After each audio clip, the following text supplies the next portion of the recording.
You are listening to KLRN Radio, where liberty and reason still reign.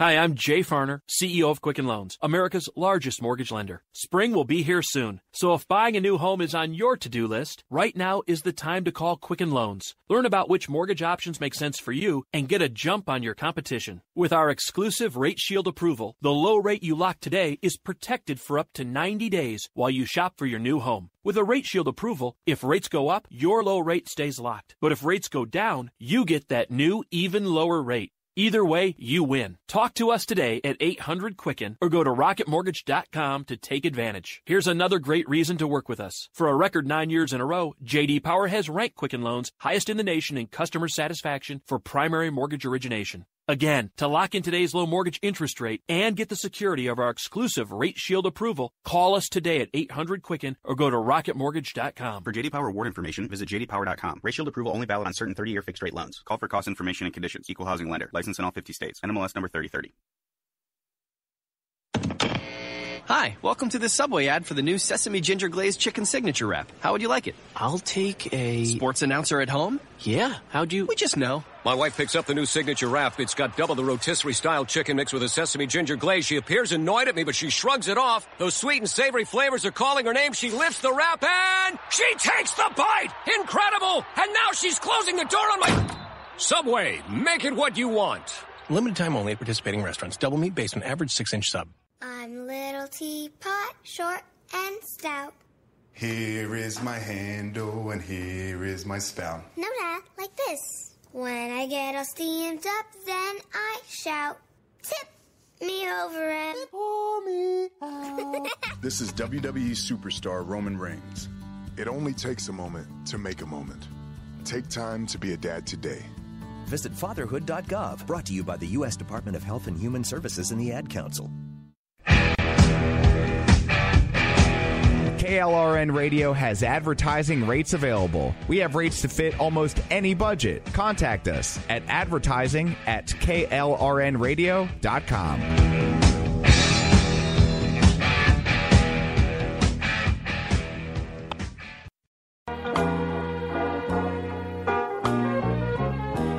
A purple mountain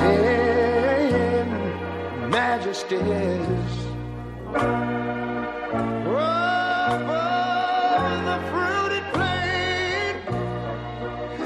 Wait a minute.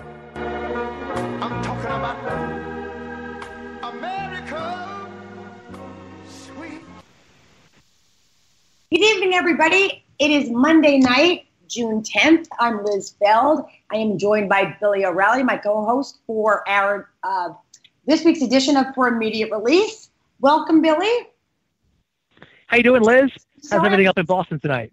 I just came from a fabulous dinner, which I'll tell you about in a minute, but I was just catching up on Twitter before we went on the air, and I see that the mayor of New York City, none other than Bill de Blasio, is not happy about the DNC debate rules that might leave him out. And I'm just, speaking of leaving him out, it seemed like he was a little out of touch today during the helicopter crash in New York. So I thought we could start maybe talking about the Big Apple, the politics and of the Big Apple, and then we could go from there. That sounds good. You know, it's funny when that helicopter broke. A lot, everybody in New York was holding their breath, and half waiting to see if another helicopter hit another building. And in fairly quick order, we realized it was a solo incident. For those who haven't seen it, it was a single pilot that was. You're not allowed to fly over Manhattan. You haven't been able to since, I think, 79 or 80, there was a terrible accident at the top of the then Pan Am building, and where the rotary blades were hitting people blocks away, bad stuff.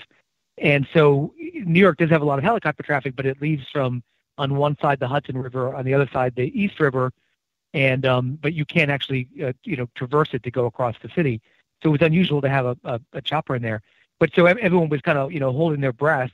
But in very, very short order, like impressively short order, Governor Andrew Cuomo, who I've not always been the biggest fan, but he was there almost instantly, and he was doing very, very good, intelligent, sober analysis of what was going on. He did what a governor should, and I just couldn't help, knowing that people around the city were saying, "Where's Bill de Blasio?"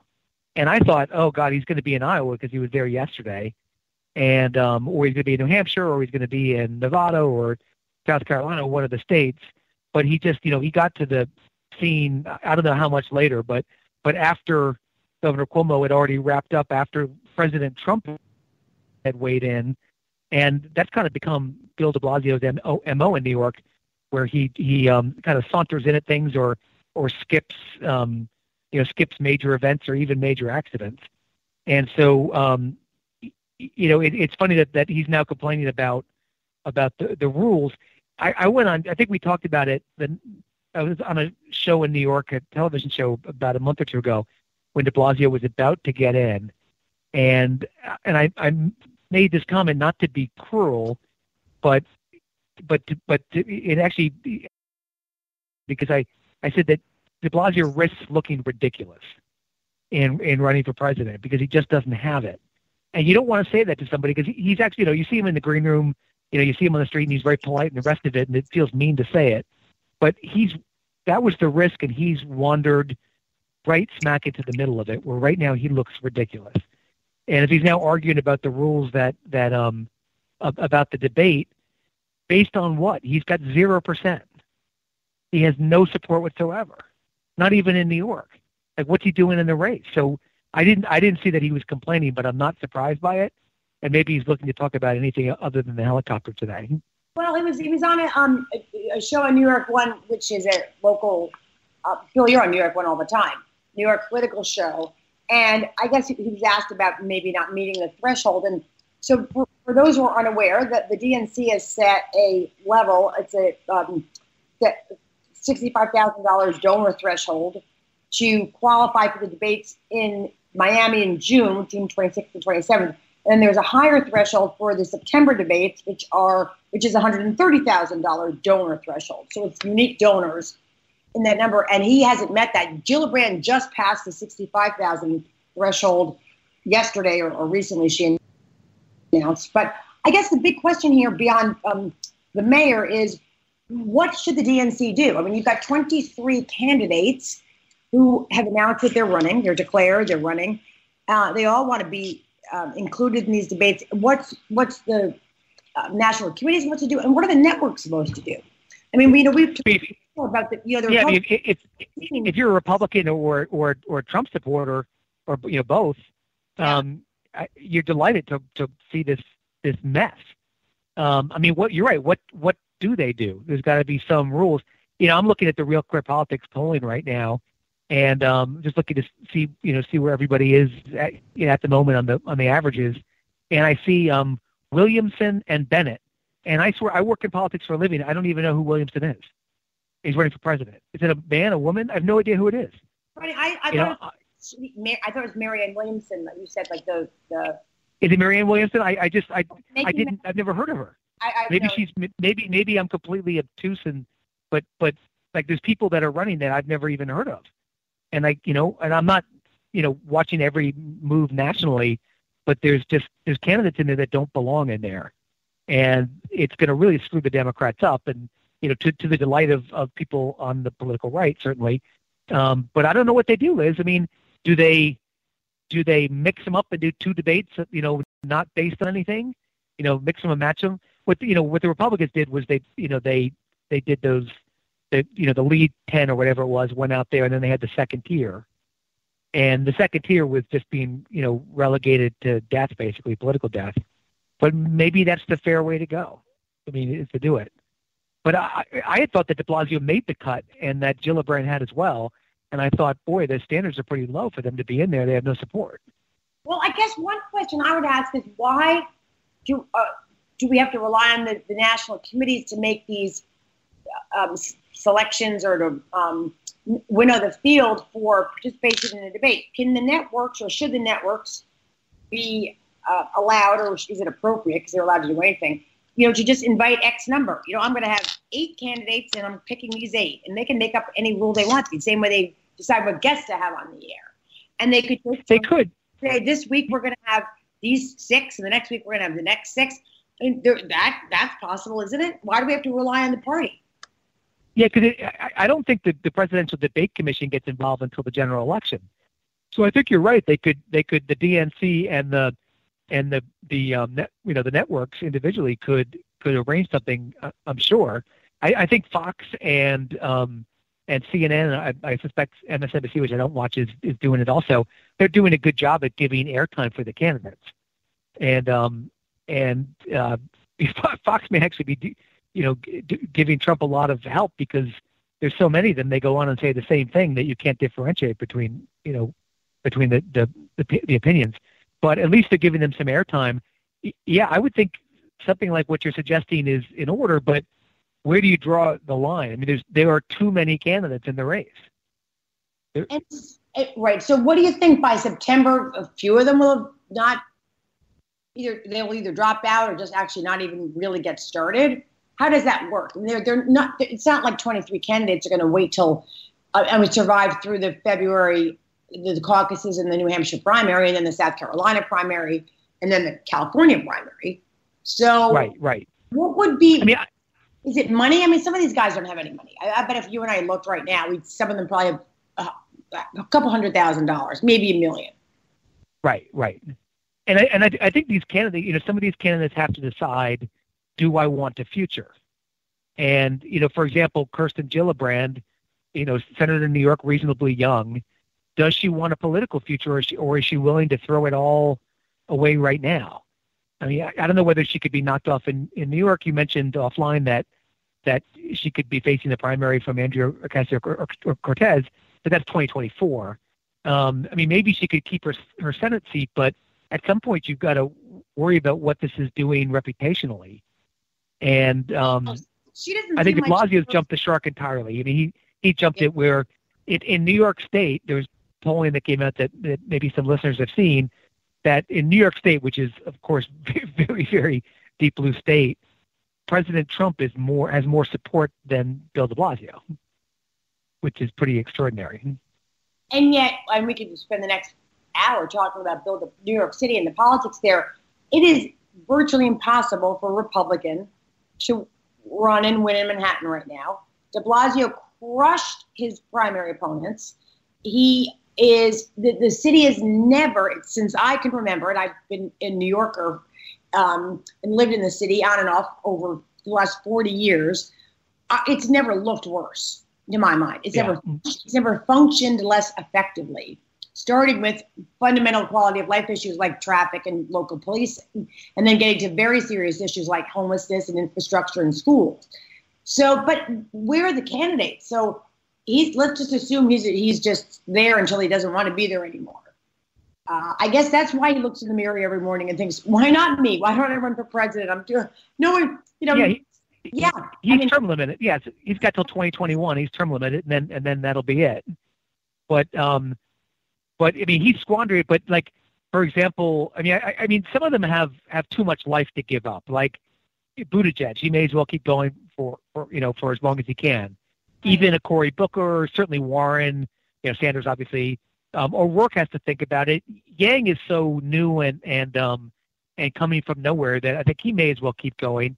But like Gabbard, Bullock, Harris certainly stays. Ryan, when do they call it quits? At what point is it doing too much damage to their reputation? Do you remember in the 2016 Republican primary, Scott Walker jumped out so quickly, and I thought that might be pretty wise. Although he didn't rebound, like he didn't, he's kind of vanished now. But it's this field is going to really hurt itself if it stays this size, which is good news for Trump and for Republicans who support him. Yeah, there's no question about it. And how much is ego? I mean, if you really have a strong message and you think that you can contribute something to the broader debate, there are ways to do it without getting into the presidential race. I mean, I'm saying this seriously. Find a platform. Go. If you feel like it's something that actually merits a movement, or there is a movement already and you want to lead the movement, but to just your entree onto the national stage cannot be the presidential race and can't be taken seriously. And I don't know. That's right. Yeah, and this is not just because people look and say, oh, well, Trump did it, so I can do it. What the hell? This has been going on for decades. We've always been, and we're not talking about wild cards or people who, dark horses. We're talking about people who truly, they're not qualified. And they're not even qualified to be running. And of course, it's a democracy. You can do whatever you want. But I do wonder if you sat down and actually got inside and got to talk to some of these candidates openly, what their rationale is for being in the race. Because right now, Bill, to your point, it's an embarrassment. I mean, Kirsten Gillibrand is doing shots. I think she was at a gay pride parade. Right, like dancing around with it looked like it was just like it was so painful to watch. Like you can't, like, you're embarrassed for somebody. You think, I mean, I don't know her. I don't particularly like her politics. I don't like her politics at all. I very much don't like her politics. But there's still the human element where you see somebody out there making a jerk out of themselves, and you're like, please stop it. Please, you want mercy. I put out a tweet a few hours ago saying that if there should be a humiliation amnesty day where the candidates can get out without further ridicule. Okay, next Thursday, if you want to get out, we won't beat you up anymore for having been in the race, because there's got to be an exit strategy. What's interesting, Liz? I saw a story last week about a very senior member of Cory Booker's campaign team that donated to Kirsten Gillibrand, and the reason was that the ones that believe they're going to make it into the final tier of 6 or so are looking to start picking off endorsements from the ones beneath. And so the theory was that Booker's person was trying to recruit Gillibrand to endorse Booker later on. So I think we'll see a little of that jostling beginning to happen. Yeah, but not for a bit. Everyone dreams that they're going to say the magic thing on June 26th in the debate and catapult to second place or first place. The thing is, you don't want to be in first place. If you're in first place in a big field, you're it every day. You're the target. And so, which is right now Biden. You want to be in second place for as long as possible. So now there's all this... not forever, but... yeah, you don't want to be Avis. You want to be Hertz. So now there's a lot of whispering, and more than whispering, open talk about rumors about Biden's health, and he's livid, which I justifiably, that's always the default, I think, whisper campaign. It's always about someone's... it's lazy. Mental health. It's mean. It's mean also, yeah. And it's mean. And I don't know where it's coming from. Of course, Fox is, they're reporting it widely, but the source of it appears to be a bunch of his Democratic primary opponents. And I don't know, how do you address something like that? What do you think Biden should do? How do you respond? Do you respond? Do you ignore it? He was doing everything that I thought he should be doing, which we talked about on the show, until he caved on the Hyde Amendment. And I think it's two different questions. I think what you're asking is my answer to what you're asking is ignore it, and then get some third party people to say, how dare you, shame, shame, shame, that kind of thing, in more original language than that, and try and get them to knock it down. But Biden had, Biden's not strong enough to lead a field of 2 or 3, but he's strong enough to lead a field of 23. And the longer it goes on, the better it is for him. But his brand was stability, and his brand was seasoning. He's not going to do anything too crazy. There are enough Democrats that want that I think that's why he's been leading so much. But he really, I think, hurt his brand with the Hyde Amendment. Forget the merits of the Hyde Amendment, which I agree with completely. But Biden caved, and they saw that. He was weak. He stopped being an old wise owl, and he became reactive, and that diminished him to being just one of 23 candidates now. And I suspect his numbers are down. I saw they started to come down a little bit, but there's been no real polling since the Hyde Amendment thing came out. I suspect in the next couple of days some polling will come out, and I think he's gonna drop several points. What do you think? And you predicted this the whole time, Liz. So let's talk about, I think, what's probably the biggest conflict or point of friction among the party, putting aside the ideologies for a minute, the left and the center and the right, within the Democratic Party. I guess the biggest question here is it strategically the right thing to do? Are you offended by this on principle, that people think that the party should coalesce around the quote-unquote most electable candidate? Or do you think the process should play itself out and the viable candidates, let's say the top 5, should actually present all their stuff, their platforms, their approaches, I don't know if it goes specific as, cabinet people, but present their vision, and actually the voters should vote on that. I mean, because that's the friction here, and to give AOC her due, and many people who are supporting her, and let's just say the lefties, the progressives, they are indignant that right away the rest of these candidates should fold their tents and capitulate on issues that really matter to them, like socialism. But really, don't you think, is that the balance that's really going on there? It's really about, let's find them, and you see this even when they interview caucus goers, right? Well, I'm trying to decide, I want anyone who could beat Trump, so I'm going to go with this guy. Yeah, but what if you don't like that guy? What if you don't even agree with the guy? He's anyone but Trump? Is anyone but Trump,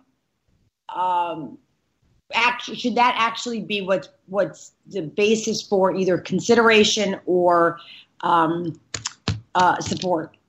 I think that's their problem. Yeah, and it seems like, having been in so many campaigns, and the campaign teams, first of all, as soon as you're in a campaign, it takes very little time to end up in that bubble, which is an overused description, but you really do get stuck in that bubble. And so what do they think? They're all mirroring each other pretty much on issues. There's some distinctions. Harris and some others have pushed back a little bit on the universal Medicaid, a few distinctions back and forth, which are actually significant, but I'm not sure how much the public follows that. What they seem to be doing, they're all hoping for that breakout moment on either a policy issue or on social media, where Gillibrand takes that risk dancing around in what looks like Woodstock 9, and you have you have other people just they're gonna keep pushing it to try and get attention, and that's not really a considered approach to nominating a candidate. Yours is much more civilized. I think you're right. That's the way they should do it. But how do you do it with 23? Well, I guess part of how do you do? Have you ever cast a ballot based on that whole calculation about electability? Or do you just always vote for the person because it's the person and you don't care? You just love the guy or the woman and whatever it is? Yeah, I mean, I've voted in New York all my life, so there's never much of a choice on the Republican side. So it's hard to say. I mean, I voted for a couple of Democrats in my life, but I'm 98% Republicans. But I would vote for the one that I like. To be honest with you, I would throw the vote away and just stay kind of true to the person I prefer. Electability wouldn't be it for me so much. Yeah, I'm with you on that. I'm completely with you. But I don't know where most people would fall out on it. But what do you think? Do you think if we can get to Warren again, because she's consistently running a good campaign, as you said she would. Do you think Biden takes a pretty good hit on Hyde also? Oh yes, I agree with you completely, and I think he starts to take a hit. First of all, as we've said before, it's everyone against Biden now, and Sanders leading that charge. I don't think, and I don't know anything, but Warren's behind a lot of the whispering and all that stuff. I don't think so. I think it seems to me she's playing her game, just watching her appearances everywhere and the approach that she's taken. She's doing her thing. I do see her buddy up with Biden on policy stuff, but I think she's playing her game. I think she needs third in Iowa and third in New Hampshire. Yeah. She's not going to win either one of those, but if she's third in each of those, although New Hampshire's pretty close for her to be running third. I mean, she's a Massachusetts senator. just a skip and a jump away. But I think she's viable if she's third. Right, I agree with that. So what I think, remember Bill Clinton, the comeback kid, running third in New Hampshire, and he was suddenly the comeback kid. Oh God. What I'd say about Biden is I think he's going to, disintegrate's too hard a word, but I think he's going to thaw. I think the melting has begun. And listen, we all have to look back over the last 30 years. He's run for president before. There's a reason he was never the nominee. And the notion that he would be the nominee now is simply because he's well known and there's an Obama legacy piece and he's trustworthy and he's acceptable to moderate Republicans and on and on. Not enough of a reason. Maybe, it doesn't mean he's not going to get it. I'm just saying the waters were not going to part just because Joe Biden showed up on the scene. So there's that. He has a record that he needs to defend and run on. And I find that, in addition to the Hyde Amendment stuff, this, I don't know if you want to call it a mistake, but certainly this public embarrassment around the climate change issue and the paper, the platform he put out, the paper he put out last week, where he was subsequently accused of lifting literally paragraphs from policy papers and platforms from other national energy and environment organizations, is a problem because he has a reputation and also a track record that forced him to pull out of the 1988 race of plagiarism. So he's obviously likable. I like Joe Biden for a lot of reasons, but it doesn't mean that he's the second coming. And it doesn't mean that everyone should just salute and drop out and line up behind him. So, it's going to be tricky. He's going to have to work for it. I think that his announcement and his approach, as you and I have talked about, of just, not having to go in the day-to-day, door-to-door, doing all the retail stuff early on is exactly right. He doesn't have to do that. I think. And I'm back on Liz. Yes, right. So Biden, and he's the strategic approach. His strategy from the beginning was a good one, as we said. But these mistakes between the quote-unquote plagiarism of the climate change stuff, the Hyde Amendment, and also just the fact that he's not the Messiah. He's Joe Biden, who we all that it's. I don't know what Trump's latest nickname is for Biden, but he's it's not even gaffe ridden. He's seen prime time and he hasn't been selected as the nominee before.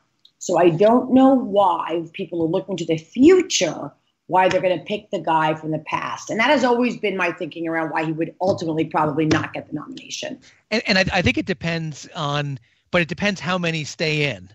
Because you're right, he'll never get a majority, at least not early in the field, but he could have a plurality, and that's what he's been hanging on to. I think it'll be telling to see how much, because you're right, he had two blunders in a row. For God's sakes, the plagiarism thing, you've got to be kidding me. There used to be a pretty good joke about Biden on that. But between that and then caving on Hyde, if his numbers, if he doesn't tank on that, I think he's still got life in there, but but you're right. It's at the end of the day, it's Joe Biden, and he could put his foot in his mouth at any moment. There's no one better. And listen, if the primary voters who showed up at campaigns like AOC's and Beto O'Rourke's in Texas, even though he didn't win, he did very well, as we know. If they show up, Biden could be in trouble.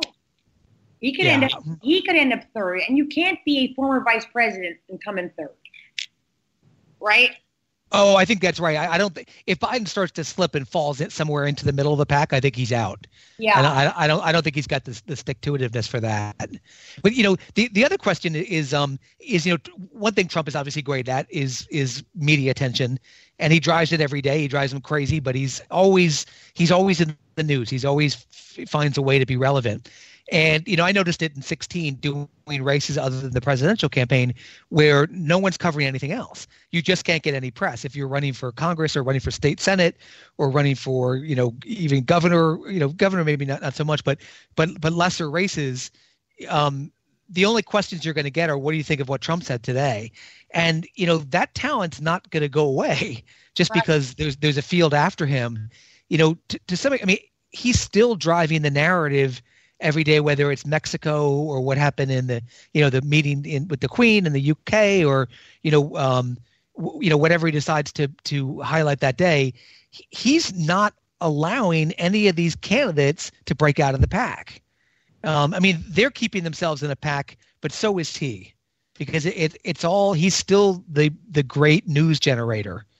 And I don't know how they compete with him.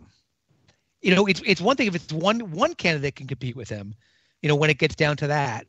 But when it's this many, boy, that's hard. Think about it. If you're the communication strategist on the campaign and you're trying to make news now, you might as well, I hate to say it because of the poor guy in Washington, but you got to light yourself on fire, to try and get attention. So do you think that these other candidates should go after Biden? Because I think the only one who's gone after Biden directly is Bernie Sanders, right? I think that's right. I think the other ones are doing it surreptitiously, and I think you're right. I think Warren's probably doing some stuff, whispering and all that. But I'm just wondering, yeah, it's interesting. And Sanders is interesting. Well, he's hanging in there. I think he's a bit capped as in the Democratic primary. I don't know if he has a lot of movement, a lot of room for growth. At least not right now. But the thing is, he could be a dangerous candidate because a lot of the Trump voters, if you have disillusioned Trump voters, could become Sanders voters, those populist voters. So, Republicans have to keep an eye on him as well. But it's just, but like, what do you do to get in the news if you're Hickenlooper or Castro or a Booker, your second tier. Yeah, I don't know what you do. I guess you just hang in there. You have your 3 talking points, and you play the early state strategy game, right? You just try. It's the win. It's like the Belmont. You're just trying to win plays. They're trying to show. You're trying to show. Yeah, that's right. That's it. And Warren's putting out a lot of policy stuff, which is always a risky thing because everybody can attack it, but he's not the front runner, so they're not going to waste their time on it. And maybe she wants them to attack it to get in to get into the bigger debate. But everyone's going to be sniping at Biden, and we'll have to see how he does in that debate because he'll have to. He does make blunders. He's gonna get tested big time on that stage, and if any age is creeping up on him, it's going to show. So it's it's going to be a lot of pressure if he makes it through that. Maybe he stabilizes a little bit, but Well, you know what? If you were going to ask Biden, because I have my question, but if he's on stage in the first debate, what do you ask him? What's your first question to him? My first question to him, like if you're in the news, go ahead. I'm going to ask you yours because you've thought about it. You hit me with yours, and I'll think of mine. Yeah, but my first question then would be: you and President Obama had a Democratic majority in the House and the White House, and you did nothing on immigration, and you ran on it as your priority. And in 2008, you said the first thing you were going to do was do something about immigration. You were in the U.S. Senate for 35 years. We've never had a bigger mess. What's your defense? Because I think the issue resonates with everybody, and the fact that he's not held responsible for the lack of progress, and never mind from the right, because he would be by the right in a general election. But what I think that's a very not only legitimate it is a question that needs to be asked. And it is. His answer is going to be, well, we went for Obamacare, and now we're insuring 8 billion people. No, my question is, why didn't you do anything on immigration when you could have? And they didn't. They didn't. In a rational world, one of the Democrats in the debate would, or several of them, would hit Trump on immigration, and they would say, you're making it impossible to negotiate, whatever argument it is. They would throw the numbers up and say, you talk a lot about it, but since you become president, the problem has gotten so much worse. But the Democrats have jumped the shark so far on immigration where they can't even touch it. They're so open borders, no matter what they say. They refuse to be critical of illegal immigration at all. But that's probably where Trump is most vulnerable. You go right after his strength and say, you're the guy who ran on it, then why is it worse? But they're not allowed to talk about it because they've painted themselves into a corner. But I'll tell you, interestingly, I think the Democrats have made a mistake because their focus on immigration has been about separating families at the border. And Trump's focus on immigration is about crime and MS-13. And I think the general election, Trump wins 2-1 on that. So do I. I just do. I don't think that and there are so many other arguments to be made against Trump's position, but the Democrats don't make them. All they do is talk about the pictures on TV of families who are separated and look at they're living in, cages and children are dying and all of which is true. But let me tell you, at the same time, when Trump talks about the economy and crime, and that's how immigration is killing this country, and I'm telling you, he wins it. Right.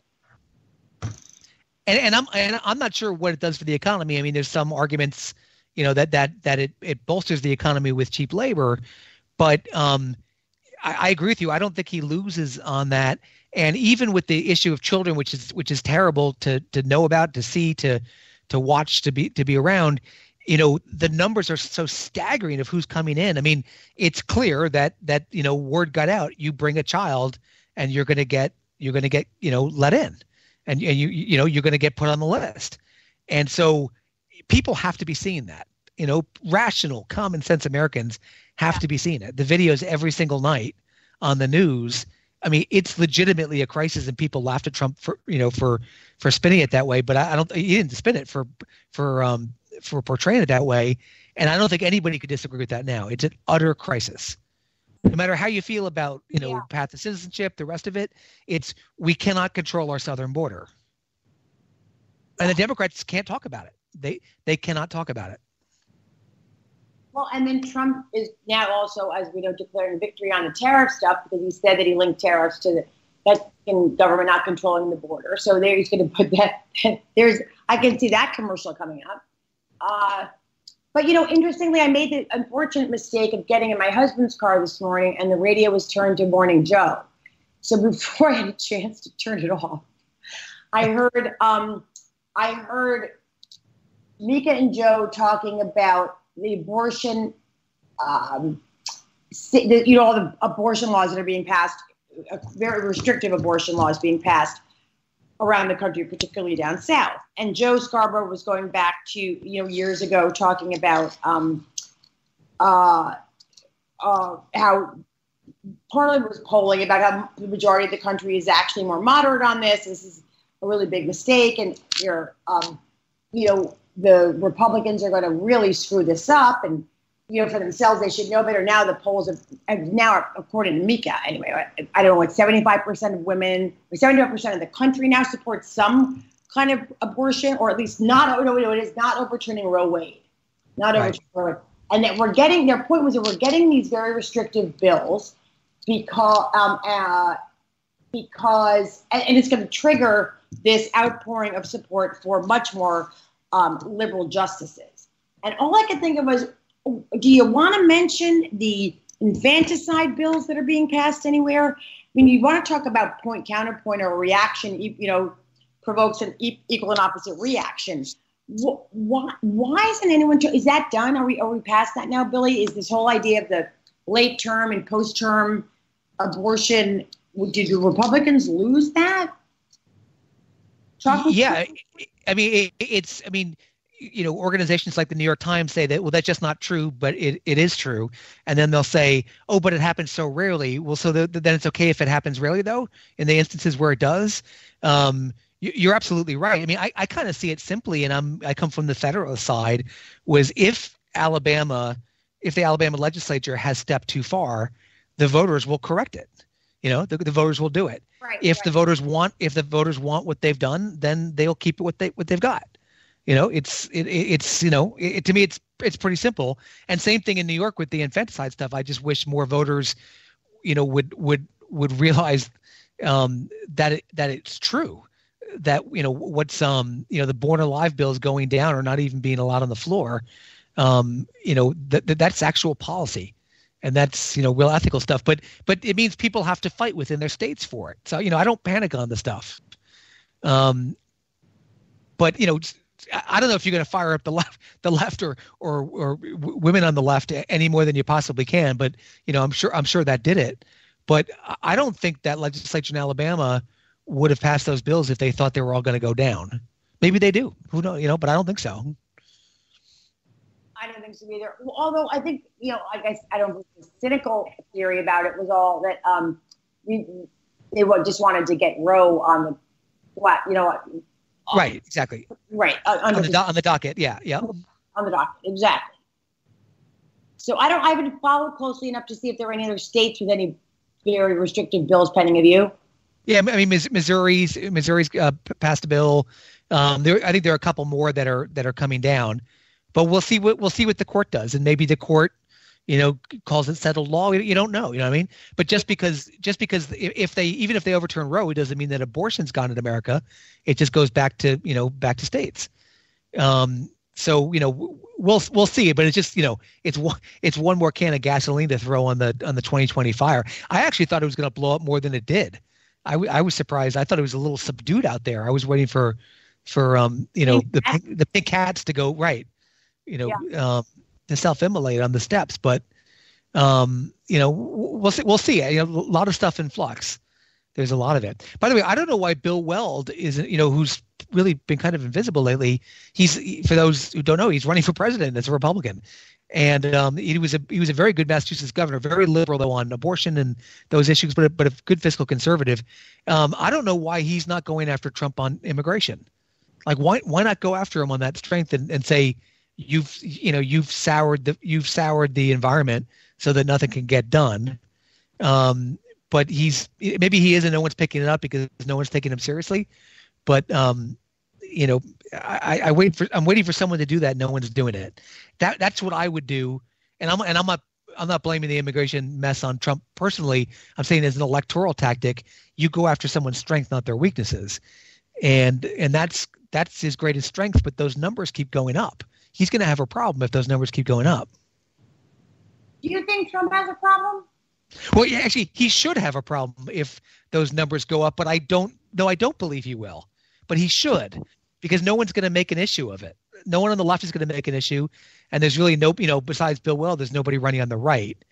But how can he argue for the immigration reforms when things have gotten so much worse under his presidency?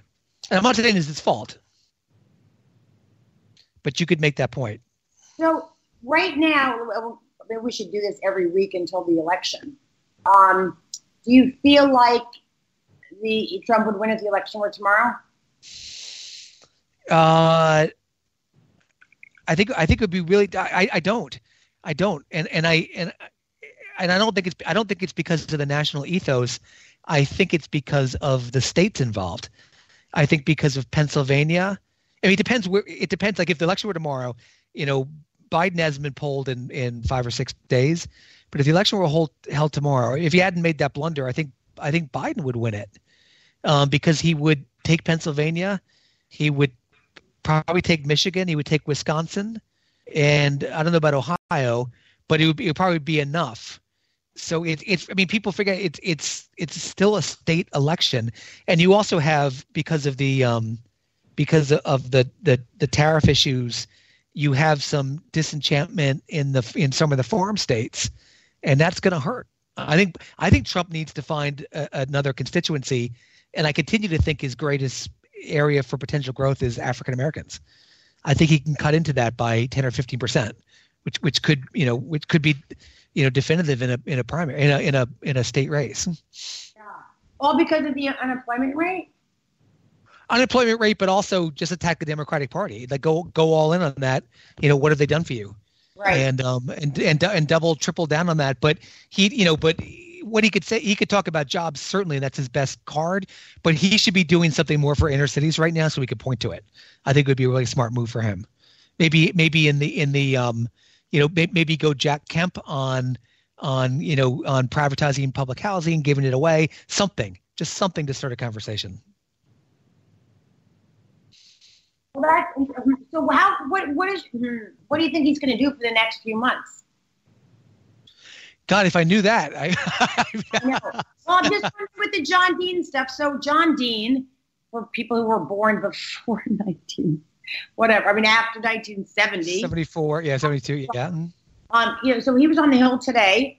I can't figure out what the real value is there, but nonetheless, there he was testifying to what basically to help define what is and isn't a cover-up, what is and isn't a impeachable offense. I don't know, but I mean, do you feel like this is going to the impeachment talk is going to keep dragging on, and while it's dragging on, Trump's just going to keep getting some points on the board with the economy and some other stuff, or you think? The thing is, it gets under his skin. Trump is very, as very thin skin for, which always amazes me that he has incredibly thin skin, but he has this great need to be loved, I'm sorry, he has thin skin, need to be loved, and yet he loves to be the bad guy. It just doesn't fit in my understanding of humanity. But he does react very strongly to those hits, and so he'll feed it a little bit. But I think most of the American public has let that go. I mean, they're going to peel out. They're going to, sometimes in poker you play something called a peeler where you turn one card at a time. They're going to take that Mueller report and they're going to peel it out piece by piece for those that didn't really pay attention to it. And some of it's going to hurt, but I don't know if it's going to hurt the Democrats more than it's going to help them, because people want to move on. They want to move on to something else. Wow. I think, What about the press coverage? I mean, you and I have talked about this a lot. Do you think that the volume of Trump coverage is going to wane? It's going to have to. It should, to be fair to the Democrats, but I don't think so, because he's so good at it. He's just irresistible. And I've talked to reporters and to columnists who say they're not gonna fall for Trump anymore, and they're going to stop writing about him. And 2 weeks later, they're back at it. He's just irresistible. He just lays the material out there, and they follow it. So I don't think so. I don't think so. I mean, I think he'll keep everybody moving, and he'll keep everybody off their feet. With the Mexico thing, when he came down with that tariff, I thought, well, he probably came up with that at 2:00 in the morning, just in his head, and woke up and tweeted the policy. But he manages to do that and then just keep pushing through. Like he never stops. He's that, kind of force of nature, so that, when you think you've got him on something, he's moved on to the next thing that you have to cover. And I just don't think he's going to stop that. I don't think the coverage is going to wane. I think they're too deep in. And also the press is so not polarized, but it's so typecast right now that Trump will do something and everyone that's going to go after him. Okay, Washington Post, New York Times, CNN, MSNBC, and Fox is going to back him up. And then it's going to be, like everybody, it doesn't even matter what they say, because to the most readers or watchers, because they already expect what the news is going to be. They know what the take is going to be.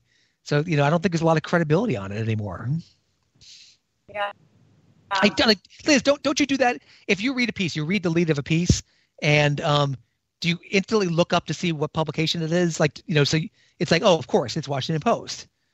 It's like the worst possible thing you can think, you can come up with about Trump on any given day. And, oh yeah, of course, Washington Post, or it's Fox. Of course, they're going to do the opposite. And it's, I think the news industry may have hurt itself more than any other entity in these past 2.5 years, even if they're covering legitimate things. It's funny to think, I won't even open a piece unless it's from a publication that I respect, even if I don't disagree with it, but I respect it. Right. Or I'm interested, or they're credible or something. Right. I don't do the reverse. I don't usually end up reading a piece without knowing where it's coming from. But speaking of the news and opening a piece, So Google today, I saw, and I don't have the number in front of me, but Google made more money in news advertising or advertising in its news space than all of the other news organizations combined. Is that right? Yeah, and a lot more. Isn't that just amazing? Amazing. Yeah. And so, and obviously that's not going to change as the campaigns gear up. It's going to be the opposite between local, state, and federal races. It's going to be a killing.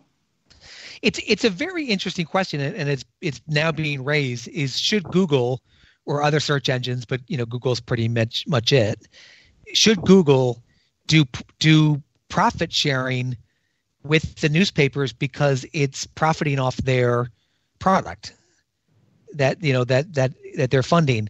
And I'm not smart. I'm not an attorney. I'm not smart enough to really get my head totally around it. But I think it's a legitimate debate. I mean, they don't have to right now, or they would. They'd be dragged to court. But there seems to be a legitimate fairness issue there, where they're making a fortune off other people's work. Are they clever enough to have figured that out? But what about what's going to happen is those papers are going to keep closing, and you don't want that either. Maybe it's in Google's interest to kick some money back, but maybe not. They have shareholders that want instant profits every quarter, every day. And do people even try to compete with Google, or they're just trying to get a piece of the bigger pie? I think it's a piece of the bigger pie, but if you're a newspaper or you're a columnist, you want those Google hits. Like you want them, you want that stuff high up there. Because you're gaining from it as well, but Google's gaining from it more. And so, maybe as long as you're gaining from it, maybe that's just fair play, that Google's in a new realm of media, and that's just the reality of it. But I think we're going to be hearing a lot more of that in the campaign. It seems like, did you see the Peggy Noonan piece over the weekend that went after Mark Zuckerberg? No, I missed it. It was scathing. I missed it. It was, and Peggy Noonan is a typically a gentle writer, and she tore him to shreds. She was calling for him to be tossed from Facebook, and which is a tough thing to do for if you're the founder. But she just ripped him apart, and that seems to be very much in vogue in Washington, where they're going after these guys and they're starting to do it. Did she rip him for everything that he's done, or was there something in particular? Because I would be happy. I could rip him all day, but that could be our next hour. I find it. Well, he had blown off. He a little bit was personal, where he had invited her to some off the record thing where she traveled to California to meet, and she was like, no thanks. And then I think she went, and it was just gobbledygook. It was just the journalists or columnists were being used as a prop, basically, so that Facebook could say that they had done it. And then he asked again, and it was just kind of rudeness back and forth. And I think that he genuinely didn't really care for him. And it was the strongest piece I've ever seen her write, because typically she's very considerate and she's very, very careful with her words, judicious with them. No one else. She ripped him. Okay. He's earned that. I'm sorry.